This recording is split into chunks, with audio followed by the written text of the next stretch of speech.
Kita tidak mau seperti Meros, kita mengundang, membuka pintu bagi kutuk, bagi setan datang menyerang kita. Kita justru mau dipakai Tuhan sebagai alat Tuhan untuk menyatakan terang Tuhan, menyatakan damai Tuhan, menyatakan keselamatan daripada Tuhan, sama seperti hidup Esther. Hari ini berapa banyak kita mau bangun bangkit, apapun resikonya kita selesaikan pagi hari ini. Katakan amin.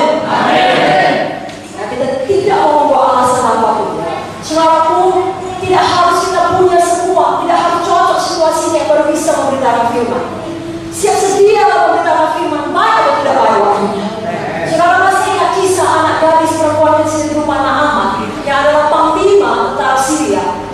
Tidak main-main loh sebagai panglima, saudara. Sedangkan dia hanya anak gadis kecil, mungkin umurnya hanya belasan tahun, dan dia diculiknya jadi budak, dengan kata lain hamba, pembantu. Tapi hatinya didorong oleh kasih Tuhan, saya katakan, dia sampaikan kebenaran. Nyonya, itu tuanku itu, kalau dia pergi kepada nabi kami, dia bisa sembuh. Gak ada untungnya dia mengatakan itu, resikonya ada, tapi dia sampaikan.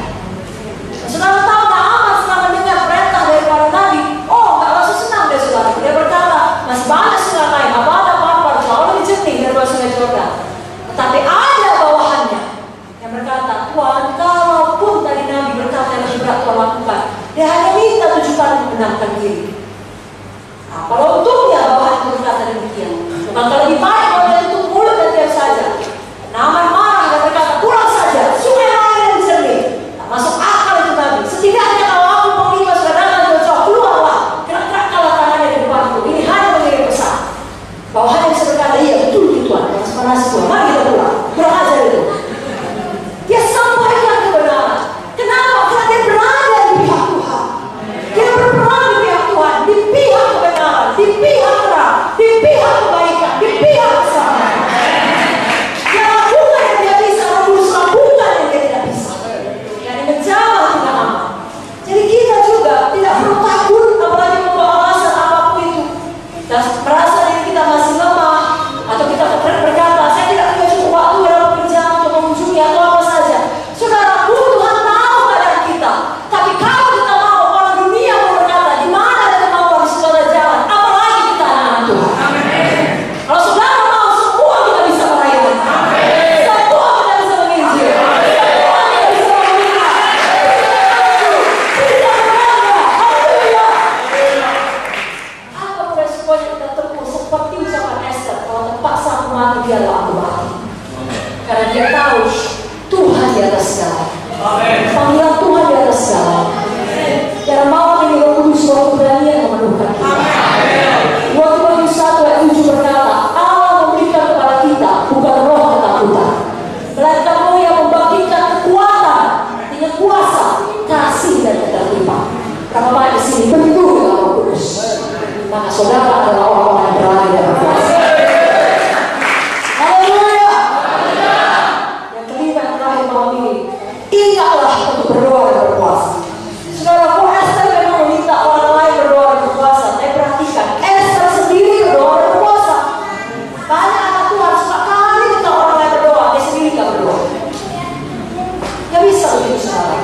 Kalau kita mau berpuasa, kita pun berdoa. Dan memang kalau tidak ada hal lain yang bisa dilakukan, doa yang bisa mengubahkan segala. Nah, saya baca sekali lagi apa kata Esther dalam Esther 4 ayat 15-16 tadi. Esther menyuruh menyampaikan jawab ini kepada Mordekai, pergilah, kumpulkanlah semua orang Yahudi yang terdapat di Susa, dan berpuasalah untuk aku. Janganlah makan, janganlah minum 3 hari lamanya, baik waktu malam, baik waktu siang.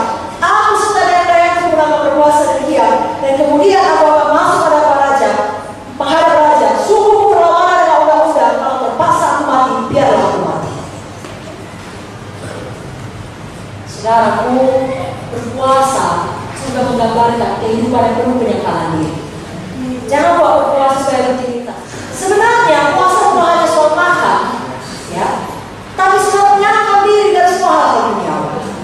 Bisa jadi saudara puasa handphone saudara. Coba lihat seminggu tanpa handphone bisa hidup nggak? Jangan disebentar saudara. Seminggu jangan kirim SMS, jangan kirim WA, jangan apapun. Ya, bilang kalau ada perlu telepon istri saya, telepon suami saya, telepon anak saya, coba tutup-tutup saya.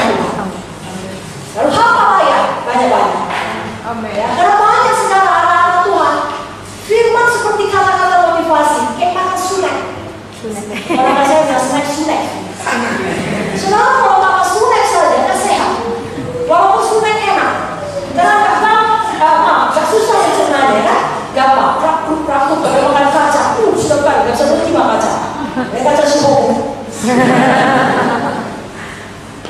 Dan sekarang banyak beredar firman Tuhan seperti sunek yang enak, gampang telinga, gampang saja, tidak susah dicerna. Tapi kalau saudara mau berjalan perkara besar, tidak bisa demikian. Sangka diri, tidak ada jalan pintas. Saudara harus belajar firman. Saudara mau dirawat dokter yang belajar ilmu kedokteran cuma setahun. Mau berobat pada dokter yang mengaku dokter tapi hanya sebulan kuliah kedokteran. Tahu saudara? Saudara mau pergi ke dokter spesialis, saudara tahu sudah puluhan tahun belajar, sudah puluhan tahun praktek, walaupun sudah tua sekali, saudara lebih percaya pada dokter itu. Umumnya orang pendapat general orang lebih percaya pada dokter demikian. Kenapa? Karena dia bayar harga bertahun-tahun. Jadi apapun kedudukan tinggi kita, kalau kita sudah diangkat Tuhan tinggi, bukan berarti kita tidak perlu lagi belajar. Paulus sekalipun sekali panggil Tuhan dengan sangat luar biasa di tengah jalan saudaraku dan mengalami mujizat, buta melihat kembali, harus mengasihkan diri ke Allah untuk belajar firman Tuhan. Semua anak Tuhan belajar firman Tuhan. Hamba Tuhan belajar firman Tuhan. Dan tentu itu perlu penyampaian diri, perlu puasa dari hal-hal lain supaya bisa menyendiri dengan Tuhan. Nah, sudah kurang amin ya? Amin. Kurang amin ya? Kita sudah belajar di KKR, firman Tuhan adalah Tuhan sendiri. Semakin banyak saudara tahu firman, semakin tahu saudara hati Tuhan, jalan Tuhan, semakin kenal saudara Tuhan. Lalu saudara seperti kata Ibu Muda tadi, kalau saudara patuh pada Tuhan, saudara menyembah Tuhan, saudara menjadi seperti Tuhan, saudara hambanya Tuhan.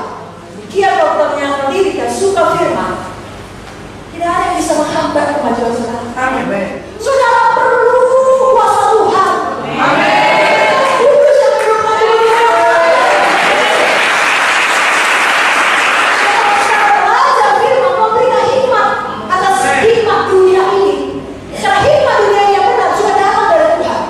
Segala pemberian yang baik datang dari Tuhan. Jadi jangan terbalik urutannya. Cari dahulu kerajaan Allah dan kebenarannya, maka semua ditambahkan kepadamu. Ya, ada banyak orang ditukar urutannya. Saudara tuh semua ditukar urutannya yang terbaik.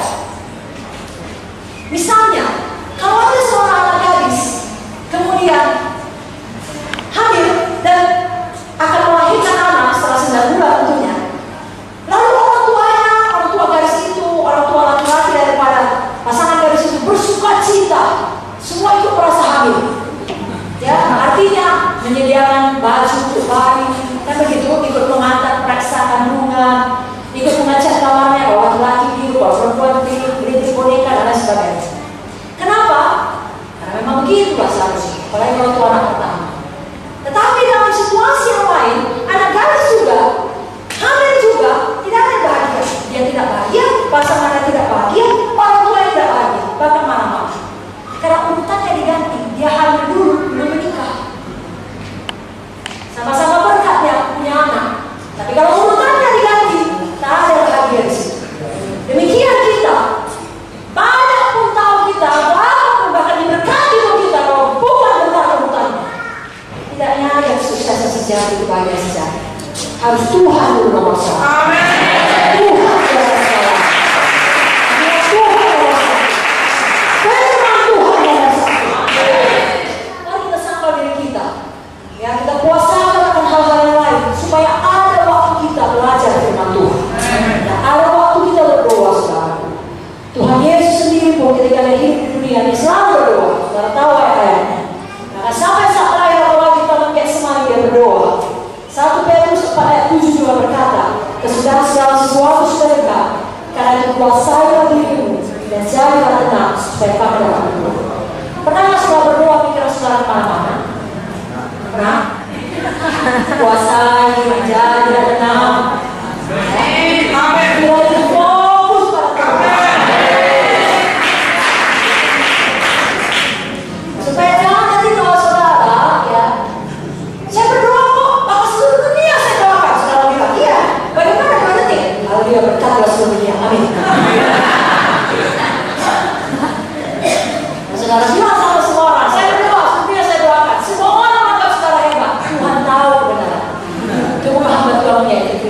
Kita gak peduli apa kata dunia, apa